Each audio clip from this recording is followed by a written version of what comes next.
All right. Hey, let's get started. Incredibly thrilled that you're here to join us today. I'm Justin Clifford. I work at Bereave. I'll be your host. I have the pleasure of hosting today. So I'm really excited to be here as well.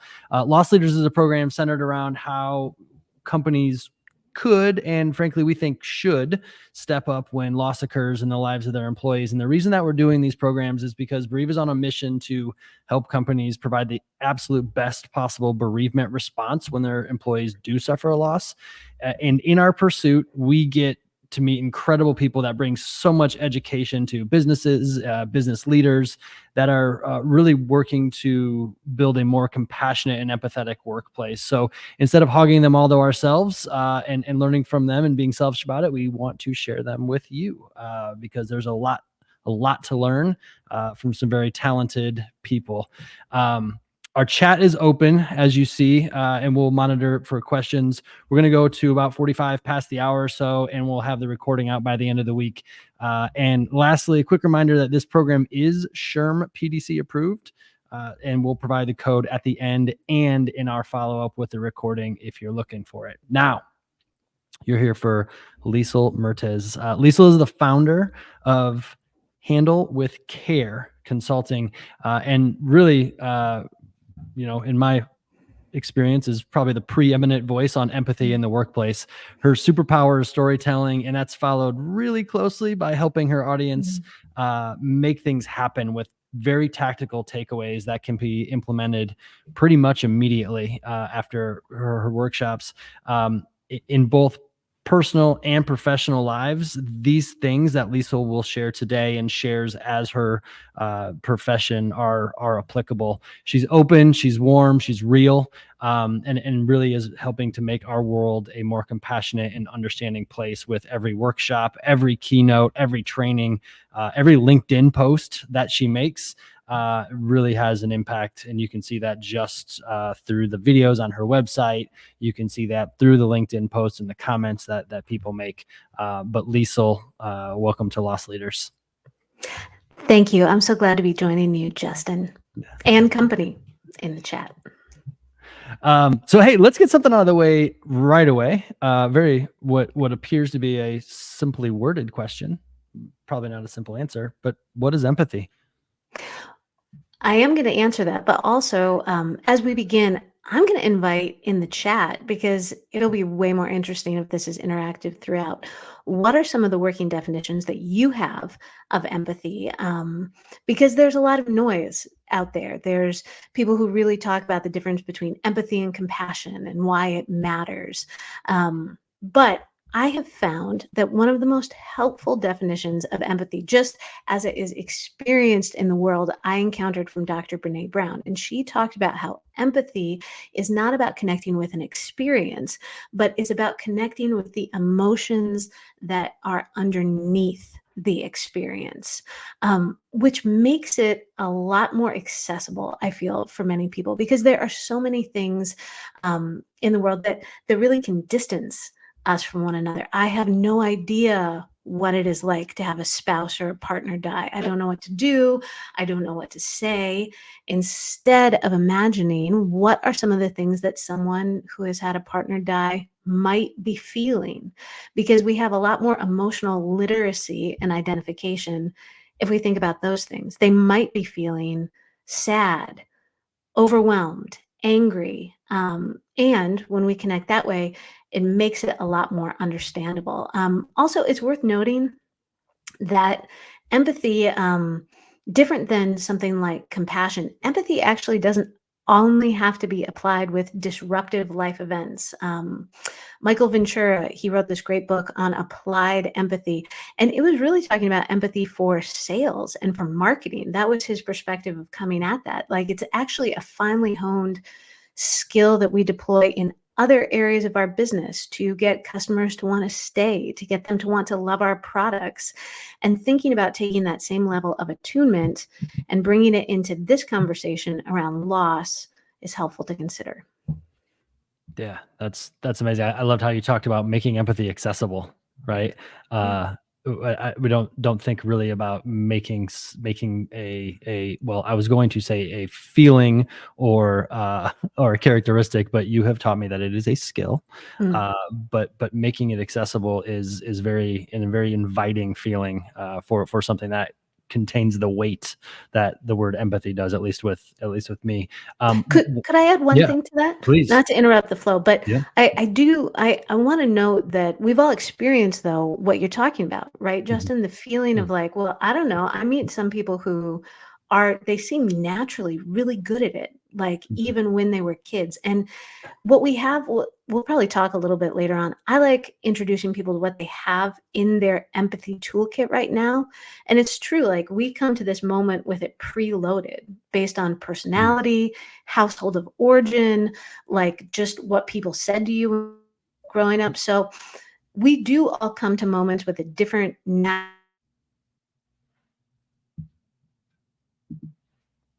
Uh-oh, looks like we might have lost Liesel for a second.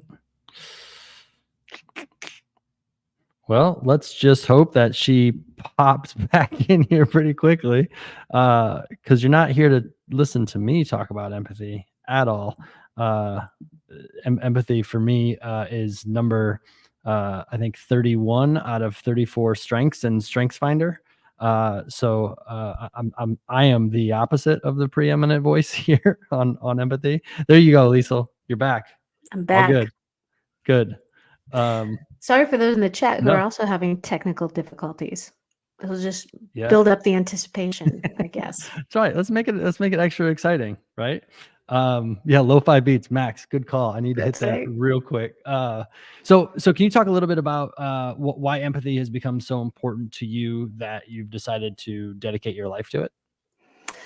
Yeah, there's a major inflection point in my story that was now 13 years ago. I was in my first year of an MBA program down at the Kelly School of Business. I had said yes to them and found out a week later that I was unexpectedly pregnant with our third child. So I was beginning knowing that my first year would already have a lot between accounting homework and giving birth in my second semester. But we found out at about 20 weeks that our daughter, Mercy Joan, actually had a birth defect that they didn't know the extent of how complicated that would make her life. They said it might be terminal, like we won't really know.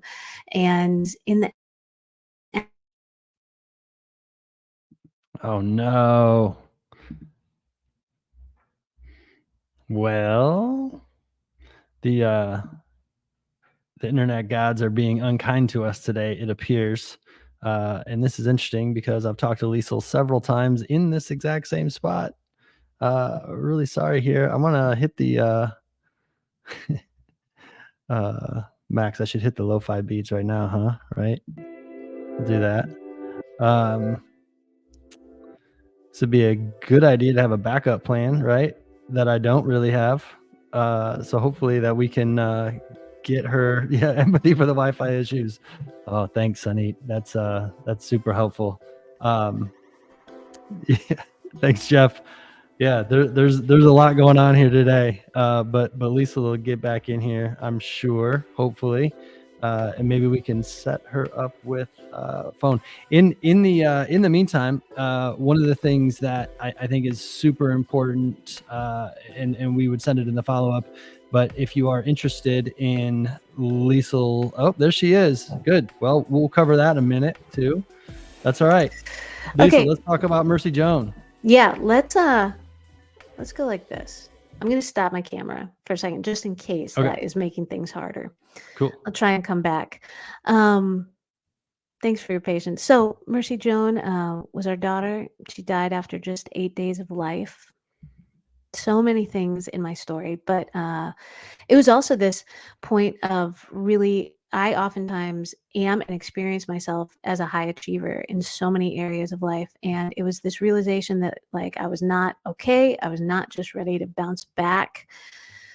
I needed a lot of support.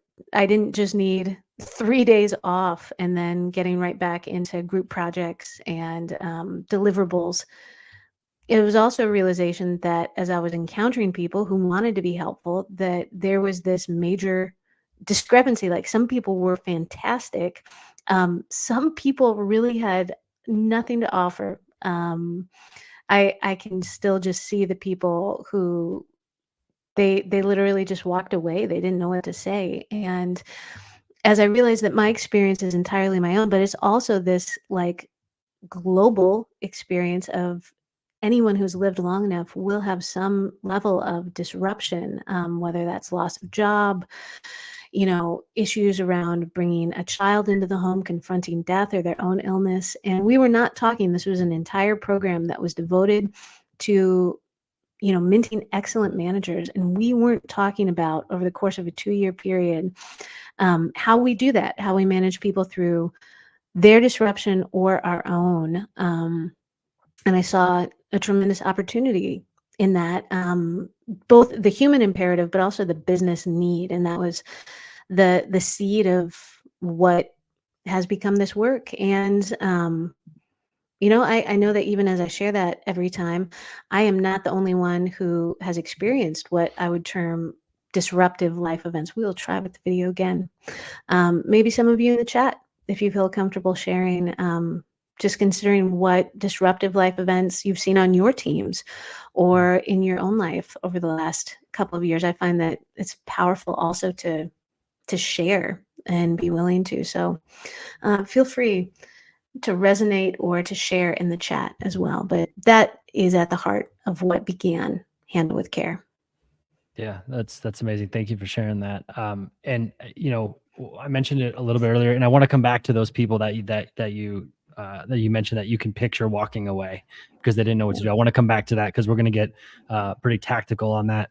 But I want to also come back to a comment that I made, something that you have taught me, that empathy isn't a personality trait, that it's a skill. So I'm thinking about those people walking away, and I'm thinking about those people now maybe going through a workshop that might have something to offer. Can you talk a little bit about why, how you came to realize that it's a skill versus a personality trait, and kind of the journey along that particular concept? Articulation. Yeah. One of the first points was just out of personal experience. I can remember, so this was prior to Mercy Joan. I am a sophomore in college, and I was coming home. My mother on the time was serving on the board of this school that was just imploding, and it was so complicated and it was so difficult. And so it's on some break, and she's sharing with me about how hard it is. And I am someone who interacts first with ideas. I feel like I oftentimes have many great ideas and I'm very quick to share them. So I was like, well, have you thought about this or that or that? And she just went totally silent, shut down completely. And I looked over, she was driving and she was like crying and not talking to me anymore. And the observational part in my brain was like, that went very badly. That did not work at all. And I began to just be a student even of myself in that encounter and be like, I think because she was crying that she was maybe sad. I bet that she would have wanted me maybe to acknowledge that it was hard. I'm going to try that next time. Like it was actually the learner in me that saw that opportunity. And so for the rest of break, I started, as we talked about that topic and others, thinking, I actually do care about my mom, but I didn't express that to her. I just jumped right to what I call a fix it frank modality. So it definitely began within my own experience, but also at the start of Handle with doing all sort, I would have people.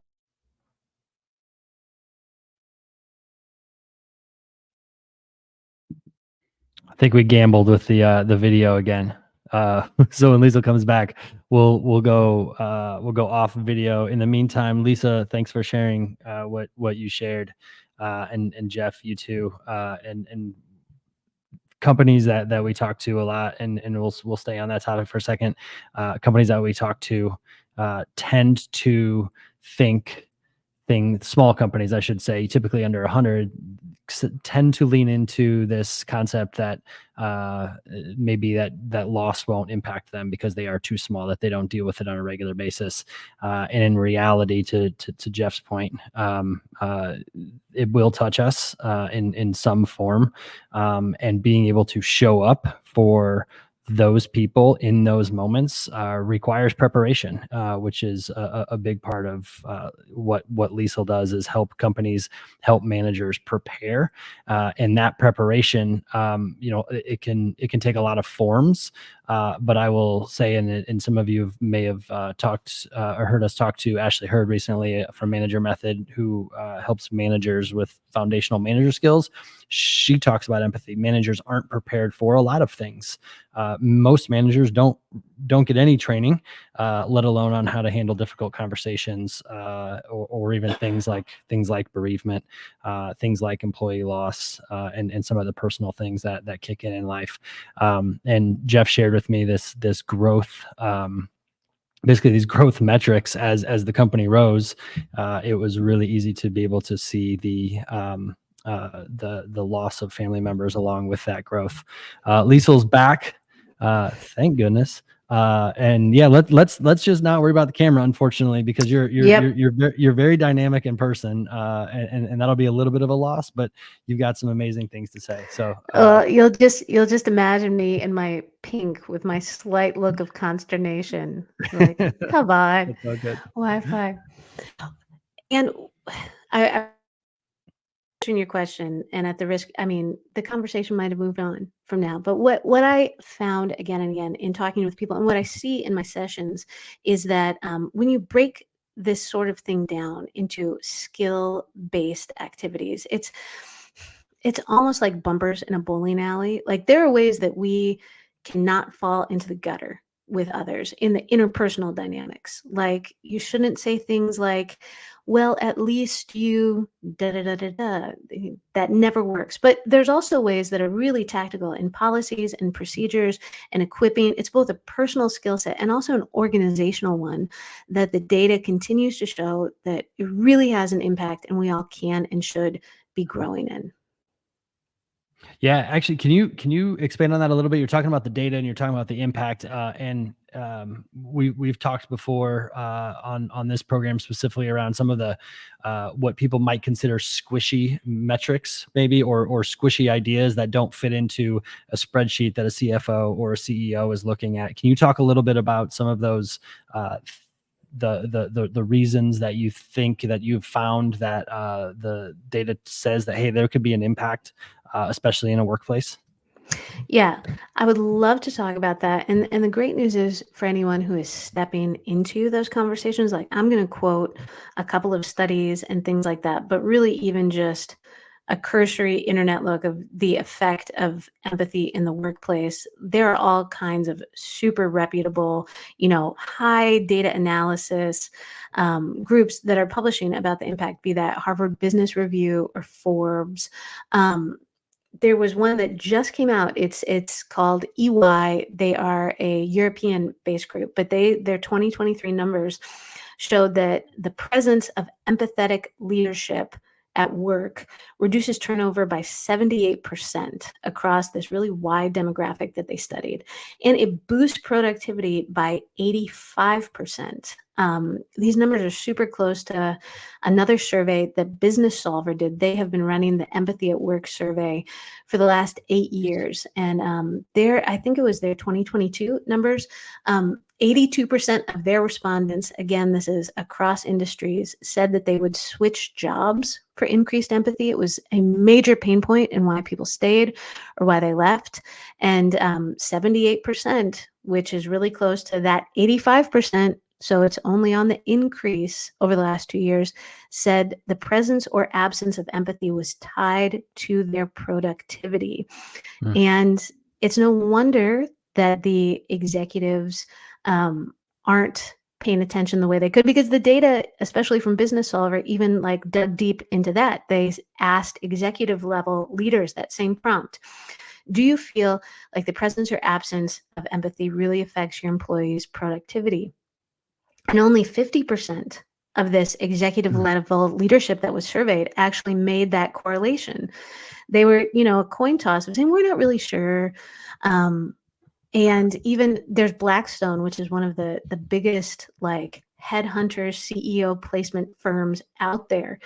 They released their data and analytics. They are crunching numbers. They're making interviews. They're poaching people from all over. The number one trait that they are looking for and those that they're going to place in 2024 is empathetic leadership.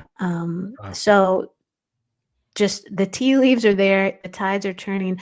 The people are saying that they want it. And that's not even looking at like the brain science that really confirms how important this is, or the stories that I hear after every session I do. I would say 1 out of every 3 people that comes up to talk to me says, I wish that my last company had something like this. And, data is a sterile way to tell a very human story. And feel free to drop in the chat if you resonate with something like this or you found it yourself.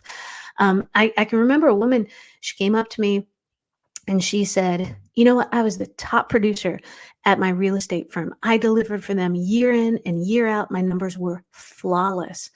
She had a teenage daughter, and her teenage daughter was having a really, really hard time. She was sneaking out, drinking, doing drugs, and the teenage daughter got in a car accident with a friend who was driving and was taken in for drunk. It was just a huge personal event for her.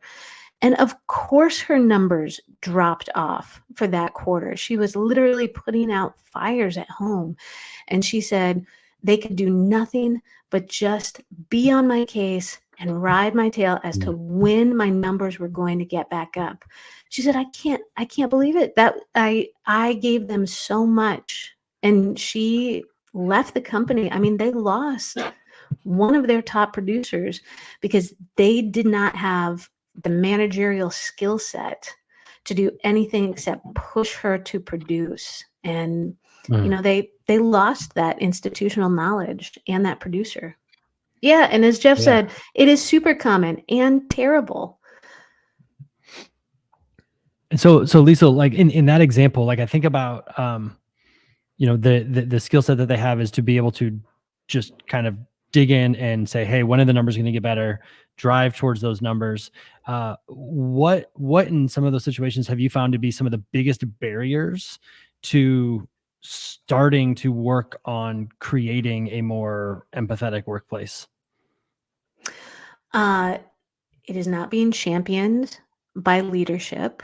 Sometimes it's something that people on the ground are saying, and they're wanting to do it episodically. But if you don't actually have buy-in throughout, it's just going to be episodic and one-off. I can think of a session I did here in the city I live in with a really respected company that everybody always touts how great their leadership is, and they're the best, and they are great in a lot of ways. But when they contracted me to come, it was 5 out of 6 members of the executive team that did not make time in their schedule for the mandatory meeting that everybody else had to come to. And it was just scathing in the post-session reviews of being like, why aren't these people here? So continuity matters, but just in general acquisition, people feel like they are or they are not empathetic. It's like, I'm good at sales. I'm not good at this stuff. Stop asking me to do it. They self-relegate because we have culturally made it couched in the language of you either are or you aren't. So they don't see a path. And finally, people don't have a sense of really the economic imperative, that it actually is not just for HR or not just sexy of the moment and other people are talking about it. Like, there's a clear case for your business as to why empathy matters, not just for internal stakeholders, but also so you can have unforgettable client experiences. It's for everyone. Yeah, I think that's a big. I remember going through the first session that I went through with you, and it was on the kind of the 3 months into shutdown 2020. I think it was like May or June of 2020. And the whole focus was on like basically like how we can treat each other in a more empathetic way. How can we have a better understanding for what everybody is going through? Because everybody was going through some crazy stuff in that moment. And as a sales leader in that moment, the conversation started to turn after your session in a very similar description that you just gave, which was what are our prospects feeling right now? What are our customers feeling right now? How do we lean into that from a business perspective? Like internally, let's cover ourselves for sure, but let's also think externally in the people that we have the opportunity to work with and get to talk with every day and figure out what their lives are like right now. And I think that really helped us start to bridge a gap of having already what I would consider an empathetic and compassionate workplace, but really started to bridge that gap across the our own walls into the walls of our customers and prospects for sure. Absolutely. Well, and let's crowdsource it. What do you find in your organizations? Or I know that we also have practitioners and people Mhm. who really care about these topics. What are some of the things that you find are barriers to entry or organizational hesitation points that really apply? And Justin, I agree with you. I spent a year in a sales cohort, um, which was fantastic, and we would spend the end of each time troubleshooting stuck deals and things like that. And there was a man who shared, and it was just a deal that had been going so well, and it had stalled out, and he didn't know why. And everybody's giving really tactical Mhm. advice. Well, did you have a follow up date? You really should do Mhm. that next, and all these things. And he mentioned just in passing, he was like, yeah, the guy's in the midst of, I think he's in the midst of a divorce and like a messy lawsuit with his former, so, and I just at one point like put up my hand and I said, do you think that maybe his lack of responsiveness could have something to do with that? And it was Mhm. like a watershed moment in this room full of salespeople, and Right. really changed the approach of like, yeah, maybe the stuff that is going on outside of this deal could be having a major effect on how the deal is moving forward. Um, so it really has wide applicability. Yeah, and I think I was probably one of those people prior to having the experience that I had with you and thinking about if somebody no showed a meeting, right? The initial reaction is like, I can't believe they wasted my time, right? But then you kind of step back and think like, why might they have no showed? Yeah, maybe they just wanted to waste our time, but in the same vein, maybe something came up that was more important and it had to do with their life. Right. Maybe they have a sick child. Maybe they got a call from a family member, et cetera. So like there are just so many things. And kind of once you even go through that what if exercise, that meeting that just got no showed starts to become a moment of the past and trying to help somebody potentially in the future, and that moment of almost like anger, I suppose, starts to become very deflated in some of those Right. conversations that I've had, which it just takes, from a skill perspective, it just takes somebody like that comment that you made in that room to point out, hey, why might this have happened? Right. And just Absolutely. asking that question has been helpful. Um, I'm curious. You mentioned talking. We use that example of the insurance, the woman in insurance, the producer. When people come up to you and talk to you and say things like, "Hey, I wish I would have had this," or "I wish my company would do this," or something like that. Are there any particular ways that you have thought through, like helping people get starting the conversation within their own organization that you've seen be helpful? Yeah, let me give you three different starting points. One is just movement in the right direction. The Mhm. other is actually talking about other decision makers or people who can give traction to the conversation. In gathering traction, one thing to talk about is what are our current policies, for anyone who's in HR around this? What are our bereavement policies? How much time do we give? Sometimes I'll do audits with people on that. And it's amazing what was just cut and paste from some HR manual that when all of your employees were like young and you had all of the energy of a startup, you weren't really even thinking about stuff like that. You just knew you needed a policy. And the ones that are like, there's some places where you still have to give a funeral brochure to prove that you were actually at a funeral instead of just at the beach. So you could do an audit with stuff like that. Um, 3 days is something to look at. I just wrote a post.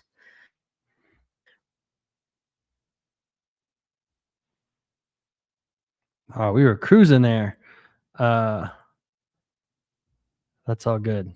That's all good. I do want to hear about that post because I might have missed that post on the 3 days.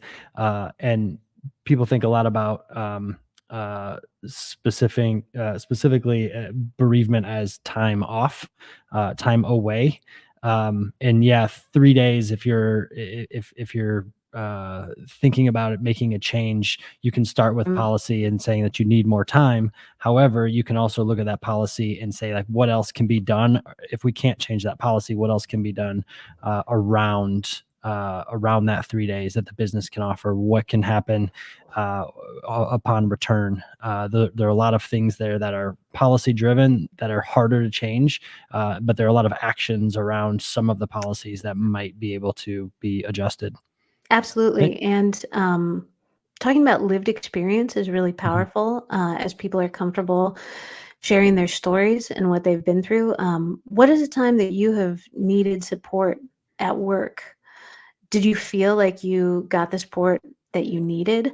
Another way to begin the conversation can be around pain points. Start talking with some of your managers. Have you ever felt unsure of what to do or what to say in the midst of the really human side of your people going through hard things? There will be a lot of yeses. There will be a lot of people who will be actually a little bit relieved to even be asked because it's in a movement towards democratizing care. Oftentimes we see it as the purview of just HR or people professionals, like they're the ones that need to be able to do this, go talk to HR, when really there's a question I ask in every session I do. Who would you want to support you during hard times? Like, who would you want to go to and receive support from? Your partner, your colleagues, your friends, HR. And HR is always the lowest rated answer. People don't want to primarily have to go to HR. Another great way to just begin actually getting to people feeling more comfortable being human and sharing their experiences at work is by doing a stoplight check-in. Just start doing that at the beginning of your meetings. Like, what energy are you bringing to this meeting? Are you red? You're here and it's really difficult. Yellow, you're here but it's hard. Green, you're feeling great. You're ready to go. The more you do that, and the more you, especially if you're a leader, can add a little humanity to that, people will begin sharing some of the things that are really going on. Then you'll have a little bit of a use case. Do we have good skills around supporting people in these things? Yeah, I love it. I want to come back. You mentioned again the people that you remember visually turning away because they didn't know what to say. Can we talk a little bit about some of the things maybe to say versus some of the things not to say? And maybe start with you've already mentioned one or two, but the things maybe not to say, some of the platitudes that have become I think very almost acceptable because people don't know what to say, but maybe start there on what not to say to somebody in these moments.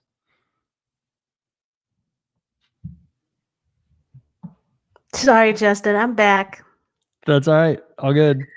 Oh, So so I didn't even know a conversation could be this bad with technology. Not with the content, but yeah, I had no, no idea. it's all good. Luckily, Shout the out audience. AT&T, who is Yeah. my provider, the hegemon of Oh man. telecommunications. Luckily, our audience is one of the more empathetic audiences. They're trying to so be empathetic they get because it. they know They if we're get it. talking about empathy, if they're just jerks, then it's going to look Right. bad. Thank you in advance for your Yeah. kindness, Yeah. everyone. And I don't know if you heard the question, but things not to say when somebody delivers some news. There's lots to say, lots not to say, but let's start with what not to say. I appreciate Jeff's tongue-in-cheek comment Yeah. in the comment thread. Yeah, this is the case study. There's going to be a test at the end. Okay, so with the caveat that trying is better than not trying, and even in like adding the what not to say, I don't want people to be all caught up in perfection, progress over perfect every time. And yet there are things that tend to land poorly with a lot of people.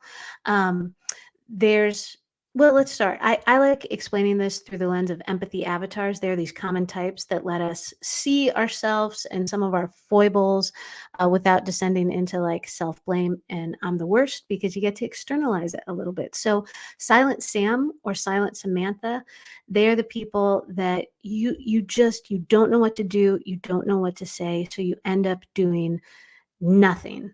These are people who they'll change the subject, they'll physically leave the space. Something is always better than nothing, even if you do not know what to say. And I get it. Lots of us don't, especially if we're in the midst of something that we've never encountered before. Try saying something like, I don't even know what to say right now, but I want to let you know that I appreciate you sharing, or I'm glad that you felt like you could trust me with that. Specifically, if you are administering policies or you're a gatekeeper of things like leave, I know some people on this call are. I really like to skill people up beyond saying, take all the time you need, just because it's not true. Like, you can't actually give someone all the time that they need. And what it does is it introduces a lot of ambiguity into the situation. They know that you have a Dope. That'll be the last one because we're almost out of time. uh, this is a challenge today, courtesy of AT&T, not the sponsor today, but maybe should be the sponsor going forward, potentially. So maybe we should connect with AT&T to see if they want to help rectify this situation for us. Well, I think what's going to happen here is that we're going to have to, we'll definitely do this again. And maybe we'll even try to figure out how to get Lisa live in studio, which is Magnus. behind me.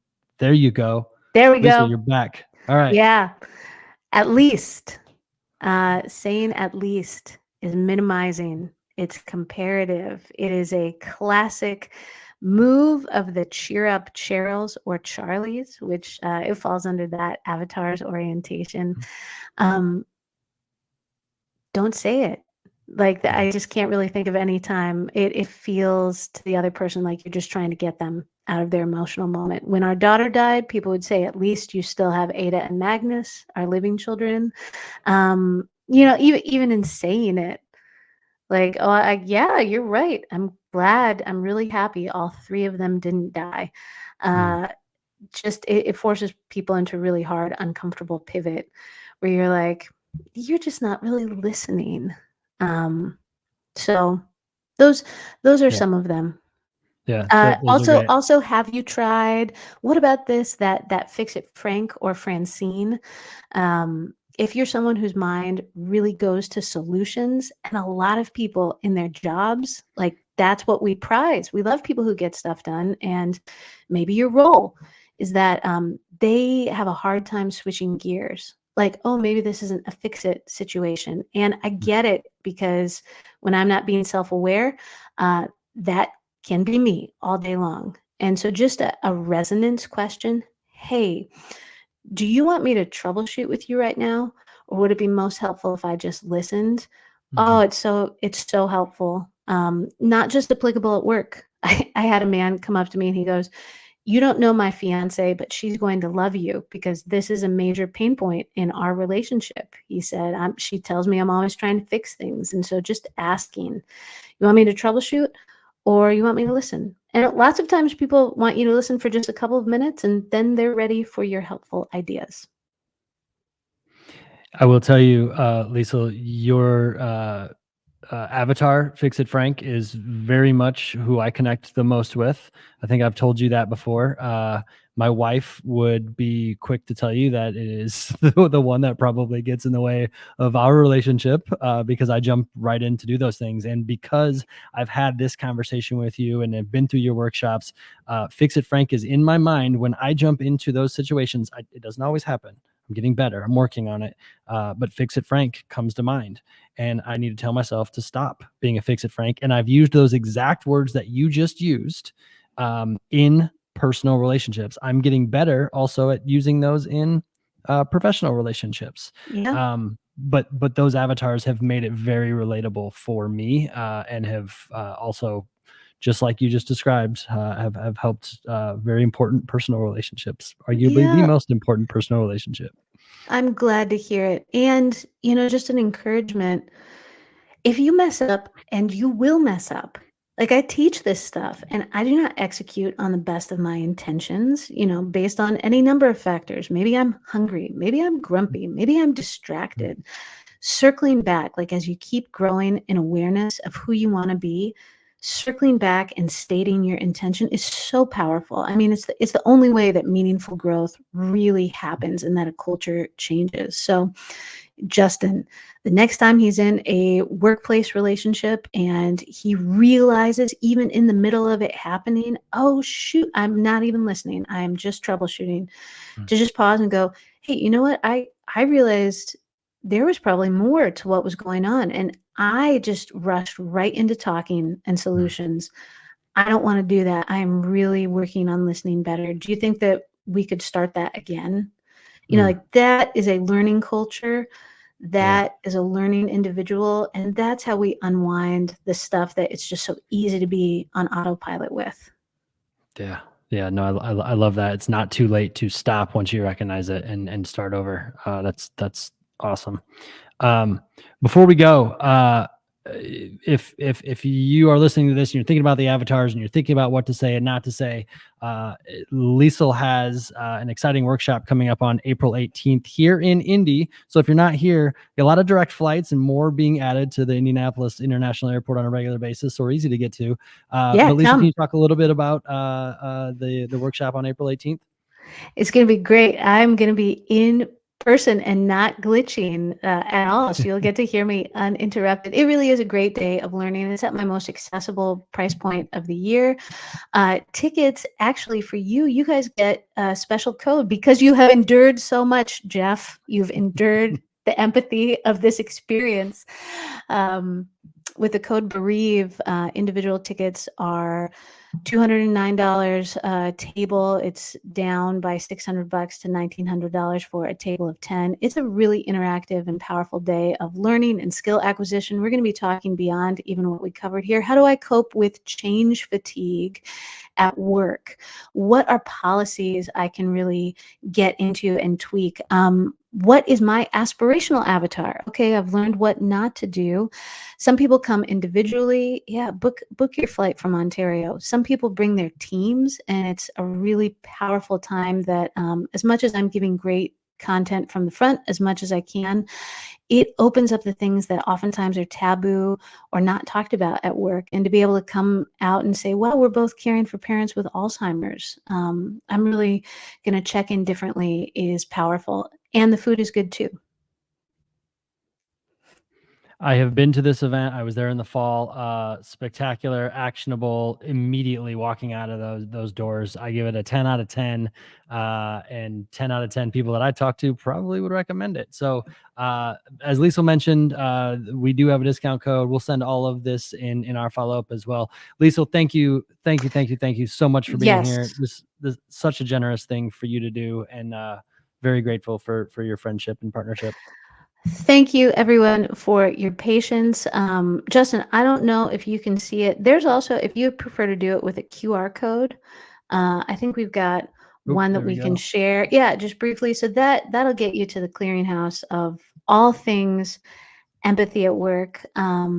Just a final word of encouragement. One, bless you for your patience and your empathy today. Progress over perfection every time. To begin moving in the right direction is so powerful. And even just to begin these initial conversations in your organizations is a movement in the right direction. So thank you for your time, everyone.